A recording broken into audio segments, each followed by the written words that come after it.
Hello and welcome to this video. Jobs are great, and paychecks give you money. You use the money for a lot of stuff, like rent, food, dates, a mobile phone, and to pay the phone company for access to the internet to watch things online, like this video, for example. So, we're in agreement. We're on the same page. Jobs are great. That, of course, would mean that not having a job wouldn't be so great. There's a fancy word for that now. It's called unemployment. Incidentally, the last few weeks have been great for unemployment. Why? The coronavirus, of course. In modern history, there have been very few events that have dramatically changed the face of the world like the coronavirus pandemic. Almost overnight, the pandemic has changed the job market. People are losing their jobs every day, and so many small businesses that depend on daily income are going bankrupt. According to many economists, the global economy is dropping like a ball, with no end in sight. So in other words, someone dropped the ball on the world and we don't know who exactly it is, or who did that. In today's video, we're going to be looking at one of the most important effects of coronavirus on the economy. And what's that? Unemployment. So we'll be asking and answering the big question. What's the effect of coronavirus on jobs in today's world? Well, before we go on to answer that question, I'm going to give you a hint. It's not good. But first, how did we get here? In early February, reports started emerging from Wuhan, China, that a virus that causes flu-like symptoms was spreading very quickly. It also reported that this illness had a fatality rate between 3 to 4%. By late February, the virus, named COVID-19, was already in most European cities and was ravaging the northern part of Italy in particular.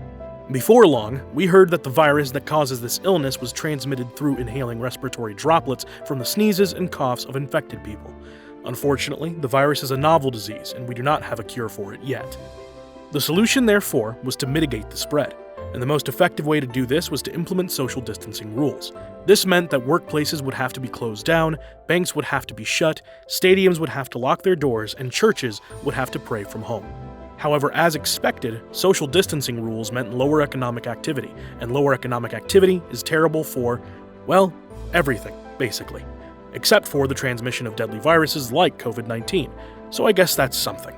And how does this affect the economy? Well, first off, the economy has gone through the floor. Airplanes are grounded, so people aren't traveling. Cruise ships will probably be going on a very long hiatus, and resorts will be deserted for a few months, depending on how this whole thing goes. But that's not where it stops. Large gatherings of people are not allowed, so malls, bars, and markets are nothing but effigies to a time long gone. Cinemas are empty, so filmmakers and their backers are losing money. Parks, the prominent of which is Disney World, are closed. In fact, this has affected Disney World so much that they've had to place over 40,000 workers on furlough. Cinemas, parks, nightclubs, barbershops, restaurants, all of these places have people working there. The travel industry alone employs thousands of workers: air hostesses, pilots, captains of cruise ships, owners of Airbnb hostels. All these people are employed by an industry that is getting hammered to the ground by a lack of activity. Of course, if these businesses aren't open, then the people they employ would have no jobs, and no jobs means no paycheck. In fact, things have gotten so bad that outplacement firm Challenger, Gray, and Christmas asserts that over 8 million jobs in the leisure and hospitality industry may disappear for a while. And that means less consumer spending, which hurts the economy. This, of course, will affect manufacturing firms, because who is going to buy what they are making? So many people have lost their jobs. In fact, General Motors, Fiat Chrysler, and Ford have all announced suspension of work at their factories. Basically, the pandemic in the span of a month or so has changed the face of the global economy, and if it lasts for longer, it may have changed the face of jobs for good. The question, of course, is how? Well, not all jobs have gone down the drain. In fact, there are some people who are just raking in profits because of the pandemic. Some of those people are companies, rather are online companies that don't care about brick-and-mortar offices. If you work online or you have a company whose operations are based online, you may have hit the jackpot.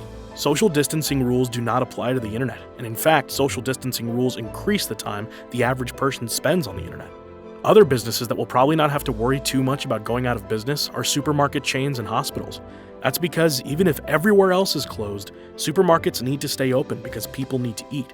And hospitals always need to stay open because other illnesses aren't going to take a break because of COVID-19. However, let's circle back to what makes the bulk of the companies gaining from this pandemic. Online companies like YouTube and gaming companies are seeing an upturn in activity because of two primary reasons. Schools are closed off, and as such, students have more than enough time on their hands to play online video games and watch online videos. Even adults with free time are joining in as well. As long as this continues, jobs in this sphere will remain safe. And as the world is moving from a physical one to a digital one, guess which companies are taking over the narrative? Tech companies, of course. The Financial Times reports that these companies continue to hire during a period when massive layoffs are happening in almost every other industry. In fact, in California alone, there are more than 15,000 positions in tech-related firms that remain unfilled. So it appears that as people in other industries are losing their jobs, the tech industry is requiring even more workers. Other companies that will be able to withstand the duration of the pandemic include social media services companies like Google, Facebook, Amazon, and Netflix. In fact, Amazon is having a particularly good time because their business model of home deliveries is a perfect fit for social distancing rules. In fact, to deal with rising demand, Amazon has had to hire over 100,000 extra workers. But Amazon's gain is the loss of departmental stores like Macy's, Nordstrom, and Bloomingdale.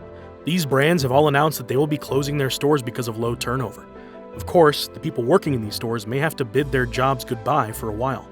A cursory analysis of the companies and jobs that will survive and are surviving these pandemic tell us two things about the economy we are going to return to when this is all over. The first thing is that most jobs will be moving online. When company executives discover that they are able to manage their workforce effectively without physical contact, they will try to retain that model. It would be a win-win situation for them, and many companies will no longer see the need for office spaces. But this will, of course, cause another ripple effect in real estate. If workers don't have to live in cities because of commuting time, then the value of these places would fall. Additionally, if companies no longer see the need for renting pricey office spaces in the heart of town, real estate professionals may start to see their earnings plummet. Also important, corporations like Google and Amazon may find it easier to consolidate their market shares and even expand. That's because smaller companies without the volume of cash that these companies control may have been forced out of business. What this all means, of course, is that some industries will lose their jobs. Unemployment will rise, a lot.